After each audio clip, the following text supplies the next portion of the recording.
It's an Arctic quest for the Holy Grail of waterfowl, the King Eider.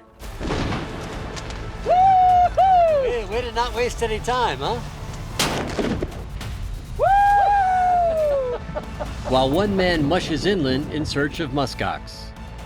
Muskox on the horizon. We're gonna go on foot from here. It's an epic adventure in Greenland on this Sporting Classics. Oh, what a bird. Some adventures are found at the crossroads of epic and unforgettable, and they're best enjoyed with a close friend, a companion who cherishes the sporting life just as much as you do. It's someone who knows the magic contained in the simple phrase, opening day, and who understands that the words hunter and conservationist are one and the same, for we've been giving back for generations. And sharing the outdoors with someone who celebrates the history, the art, and the romance of this way of life makes for a friendship to last the ages. One where the sound of a snickering horse, the crackling of a mountain campfire, the whiff of gunpowder will transport you to that same stirring part of the soul. Welcome to Sporting Classics. That old trusted friend who shares your love of adventure and reminds you of the greatest days of your life.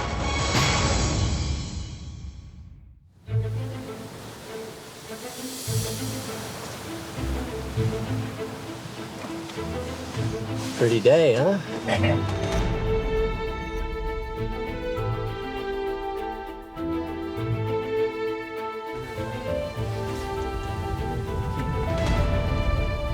You know, I can't remember the last time I hunted ducks with icebergs floating around, like never.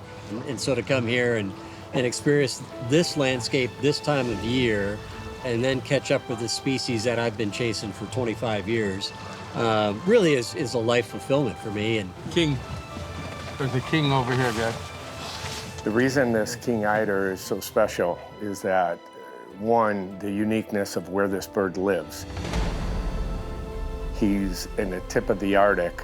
The only two places that I know of that you can actually hunt him would be in Alaska, down on the peninsula, and the other place, of course, here in Greenland with us.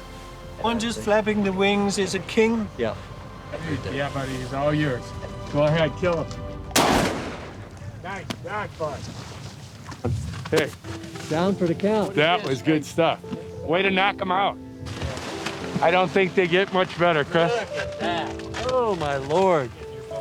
Wow. Look at that.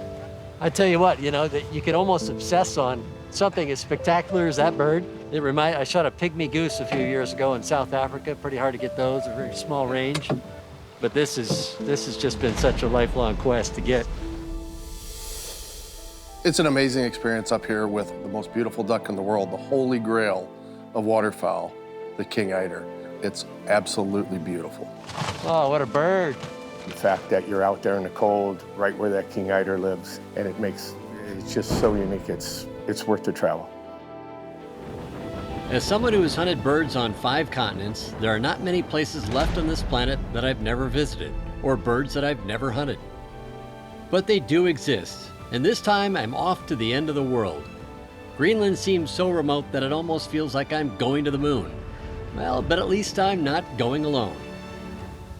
To be able to do it with a bunch of friends that I've spent a lot of time with in duck blinds and creeks and hunting around the world and stuff, and just share that fulfillment. None of us had been here, so we all had that opening morning Christmas kind of feel, and it's just such an alien looking environment. I mean, it just doesn't even look like planet Earth, but here we are at the top of the planet and just having a ball.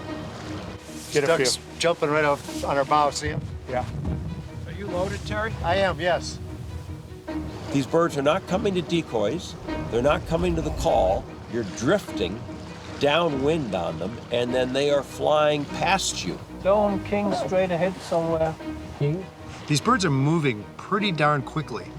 And with the boat moving around a little bit, it certainly is not a simple shot. Shoot it. Shoot it, bro.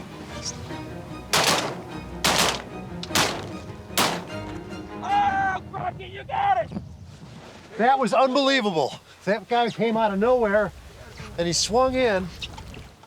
And when he saw us, he didn't like what he saw. And so we found a way to knock down one of these buggers because they are very difficult to knock out of the air. You got a bouncing boat.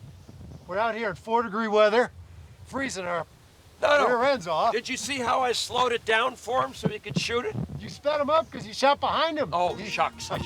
I slowed him down for you. What a beautiful bird. Joining me on the hunt is longtime friend and fellow IMAX movie producer Charlie Potter. Charlie and I have hunted waterfowl across the globe, and joining us on this adventure is new friend Terry Gronke. Terry is a successful business owner, investor, and philanthropist who is involved in several causes that support children, education, and conservation. And he has never forgotten his roots as a young Wisconsin waterfowl hunter. So when you were playing in Wisconsin as a kid, did you pick up duck hunting there? Yeah, exactly. It was my family was in northern Wisconsin, and they moved to Chicago, where I was born, and they sent me up there to basically be free labor to help hay and milk cows every summer until I was in my late teens. And the reward was I could go up there and shoot duck and grouse. And it was, of course, northern Wisconsin is not exactly Greenland in terms of shooting ducks, as you might guess. But I got hooked, and I've never looked back. Nice. There you go. So that's the Borealis, the common eider, the Borealis subspecies there. They're a little bit bigger than the king, huh? Thank you. Have your bird there, mister. That's a good-looking bird. That is a good-looking bird. Wow, yeah. Fantastic green. Isn't that just stunning? Yes, it really is. Very unusual. Nice shot. That was a poke. Thank you. That was a poke. All right, I'm going in. My gun is empty. The duck is dead and I'm freezing. That's all the fun you can handle. Speaking of fun, no one brings the party to the duck hunt quite like Steve Ferris. The rock and roll guitarist hangs his hat on his 6-string in western Nebraska. Try to get by me. He's no stranger to a frosty morning in a duck blind, but being on the open water surrounded by icebergs is a game changer. But this is no walk in the park, I'm going to tell you what. It's so cold. Hard to stand it even on this boat. The north winds are crazy cold. That's where these ducks live, and it's dramatic in the background. Well done. There we go. You got that. Perfect. Nice. Ooh, nice. Look at that. King Eider, baby. This is not about how many eiders you can shoot. This is about shooting a trophy. The likelihood of ever seeing a king eider in one's life is not great. So it's about picking a bird that is spectacular. There you go. Watch that one right there.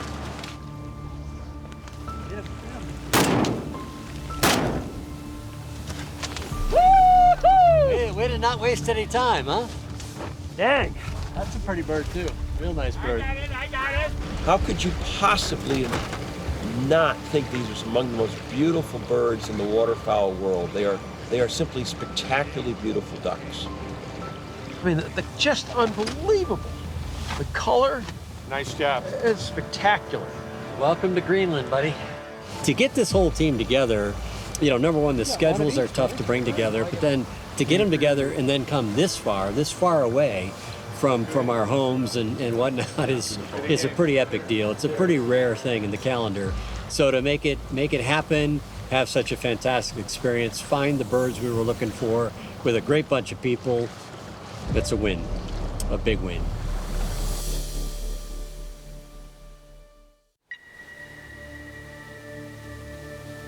We have gathered in Greenland to hunt eider.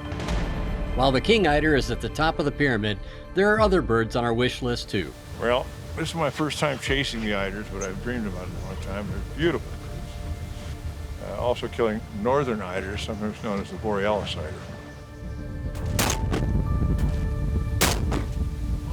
Woo! Good shooting, brother. Thank you. Give me 5. Come on. Yeah, one down, one for the pot. This group assembled in Greenland to hunt eider offshore, but Steve Ferris also has his own solo mission. He was going inland to hunt muskox, on a hunt that requires, well, a wardrobe change. The seals have been warm for years, eons. think I'll be warm today too, man. This is nice. I like it. Leather is standard apparel for a rock and roll guitarist, but when the leather is seal, that's a different look. Yeah. All good in seal. From boat to plane to bus to dog sled. While it seems archaic, this tried and true form of travel is an effective way to get to the muskox hunting camp. The dogs are reliable, don't require gasoline, and add an unforgettable chapter to Steve's adventure in Greenland. Once you get used to the view, that is. Dog sledding adventure. They don't tell you about the smell. Once Steve reached base camp, he had a chance to see firsthand why hunting muskox during the coldest months is preferred. Yeah. Jeez. Yeah, I'm taking the wool off. What do you use the wool for then? Then we ship it to Germany for spinning here. Spinning yarn? Spinning yarn, yeah. So. No wonder those things can stand it here. It's like 3 inches of. But we can only use the winter hides. There's the hides from the fall is no good, and the summer hides too. Yeah. Yeah, winter. It's only the winter hides. Yeah, sure. Yeah. Yeah. Amazing. Dog sleds aren't equipped with shock absorbers, so Steve wanted to put a few rounds through his Winchester Model 70 to make sure the sight mark scope was still dialed in. Yeah. That'll kill him. Yeah. Good for me. The gun works. Yeah, okay. It works.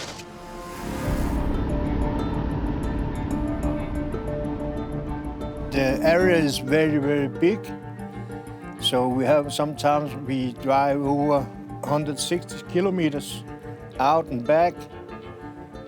So it's a long day. I gotta say, this is some of the most rugged country I've ever been in, that's for sure.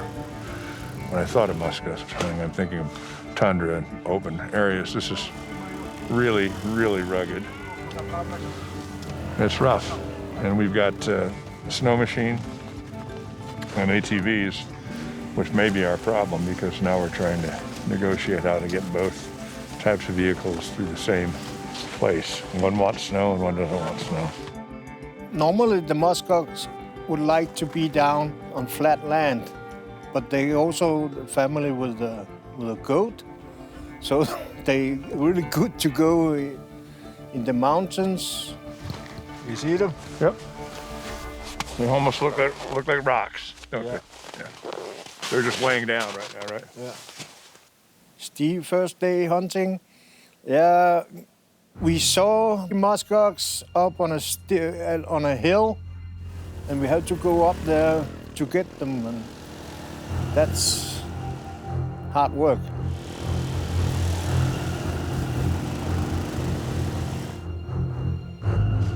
Muskox on the horizon. I don't know if that's a good one or not.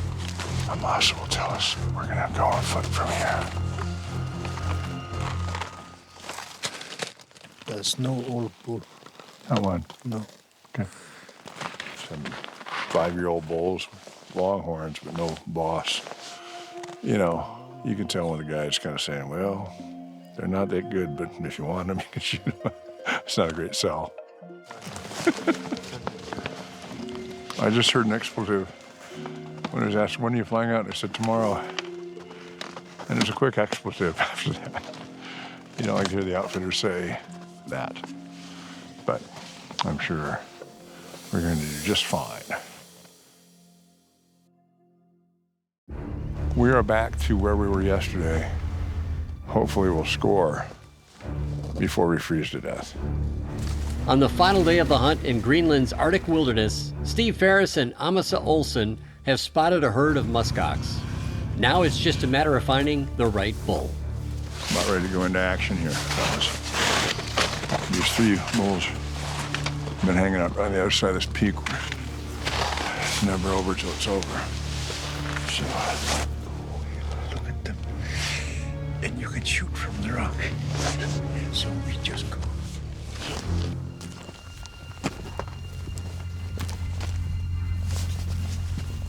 So we got up behind the bulls, and then we could walk down to them.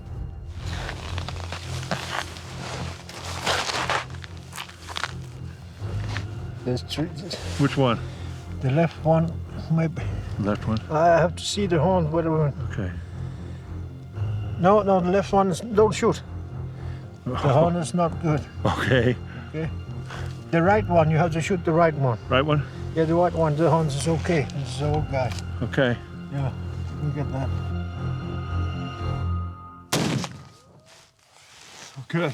Hit him again. Yeah, hit him again. No. He's dead. There you go. That's what I'm talking about right there. Little cold weather hunting for a prehistoric beast. Steve did very good. He shot a good bull and he can be proud of himself. Beard and all, baby. Beard and all. That's a very good bull. He shot an old one, plus 10, maybe 14, 15 years old. That is cool. Prehistoric beast. All the back tips were gone. He got a big bus. And he have 2 horns, so it's good. Normally, a lot of the very old bulls, they have broken horns because they fight a lot and they break off. Yeah. Well, I'm happy. He's a good bull, isn't he? It's a very good bull. There's a little bit of work to get here to get one. Yeah. I don't think, you know. That's what you call like a perfect trophy bull. Thank you. Yeah. My friend, thank you. Yeah, Yeah, I love him. He's great. I'm happy, man, because this is like a safari in the Arctic to me. Because it's really something. When I came up here, I wasn't expecting quite this much rugged terrain, mountains, and I knew it'd be cold. And I was right about that. But this is really a great hunt. I mean, this will be memorable forever.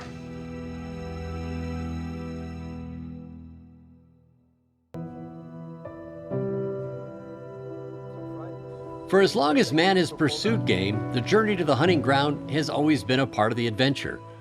After his successful muskox hunt in Greenland, Steve Ferris had time to explore the incredible Arctic wilderness. And the blue eyes, Henry the guide. Yeah. Look at this. Oh, a crack. A crack. After taking the time to appreciate this stunning lunar-like landscape, Steve returned to the shore in our hunt for King Eider. Oh, yeah. There you go. Bada bang, buddy. First King Eider. Congrats, man. Let's take a look at him. I only like to shoot the long ones. Those are really long, but I think that's what we got to do. This is my first King Eider. Long shot. Look at that bow going that thing. Is that not cool? It's King Eider. Muskox and King Eider. It's a good combination. Welcome to Greenland. Welcome to Greenland. This is the most emotional hunting because you really do feel like you're on the edge of the earth. And you're hunting a bird that has logically never seen a human being. And they live this life in the frozen tundra. And so it's an experience, it's an emotional experience. And I didn't expect that. I didn't expect to have sort of the respect, but you're in awe of this bird that lives in this landscape. And then I think there's a reason they call them King Eiders. The canvasback may be the king of ducks to most people, but these are the kings.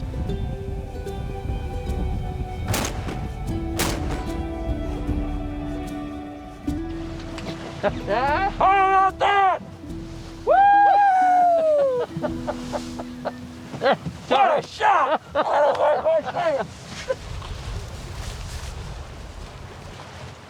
Oh my gosh, it's beautiful. It's too beautiful. Yeah, it is. It's just, you know, it's truly just too beautiful. This is absolutely the coolest environment, literally and figuratively, I've ever waterfowl hunted in. I mean, it's top of the earth, it's Arctic, it's super cold, but super beautiful, just wild and raw. And to have these stunningly beautiful birds and to come to an end of a 25-year quest to try and get a king on top of the world here is really a special deal. This is one of those trips where I've got friends that I've been shooting ducks with for over 30 years, and I got friends that I met on the trip. And I will tell you that it's been a ball. It's been a ball from both creating new and fun memories and history with old pals, and certainly being with people that will be friends for a lifetime ahead. You can't get this anywhere else in the world. You have to come to Greenland to experience the culture, the vastness of the country, the epic ice, the frigid air, and the magnificence of these King Eiders. And it's a very special place to be. It's an amazing package. There's just nothing like it in the waterfowling world. So if you don't have it on your bucket list, get a bigger bucket.